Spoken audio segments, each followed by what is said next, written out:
prinsip penyelenggaraan pendidikan. Pasal 4 itu ada 6 poin. Yang pertama itu ada pendidikan diselenggarakan secara demokratis dan berkeadilan serta tidak diskriminatif dengan menjunjung tinggi hak asasi manusia, nilai keagamaan, nilai kultural, dan kemajemukan bangsa. Nah, maksud dari prinsip ini ia menekankan bahwa dalam menyelenggarakan pendidikan itu harus dengan menghormati hak asasi manusia, menghargai setiap keberagaman yang ada, baik itu budaya, agama, dan kemajemukan bangsa lainnya. Di sini tuh tidak boleh ada diskriminasi dalam penyelenggaraan pendidikan. Maksudnya itu semua individu itu tanpa terkecuali itu harus mendapatkan kesempatan yang sama untuk mengakses pendidikan. Tidak ada yang namanya memandang bulu, status sosial, latar belakang, dan perbedaan lainnya. Yang kedua itu ada pendidikan diselenggarakan sebagai satu kesatuan yang sistematik dengan sistem terbuka dan multimakna. Maksudnya itu di sini pendidikan itu dirancang sebagai suatu sistem yang terintegrasi dan saling terkait, sistematik antara komponen yang satu dengan komponen yang lainnya, baik itu pendidik, peserta didik, kurikulum, dan kebijakan yang ada.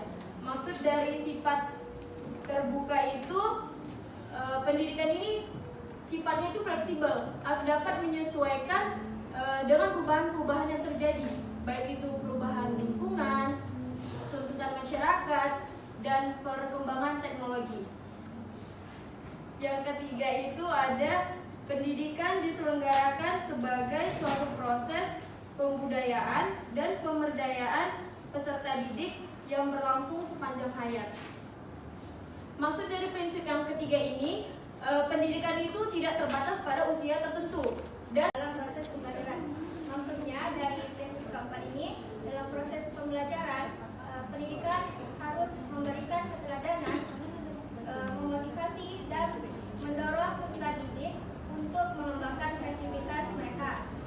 Nah, yang kelima, pendidikan diselenggarakan dengan mengembangkan budaya membaca, menulis, dan berhitung bagi segenap warga masyarakat. Nah, maksud poin kelima, prinsip kelima ini tujuannya adalah untuk menanamkan dan mengembangkan budaya literasi di kalangan masyarakat, tidak hanya di lingkungan sekolah.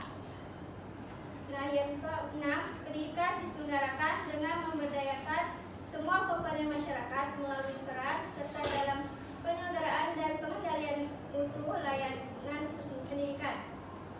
Maksud dari prinsip keenam ini adalah semua pihak harus terlibat dalam penyelenggaraan dan pengelolaan mutu secara bersama-sama, baik itu pemerintah, lembaga pendidikan, maupun masyarakat.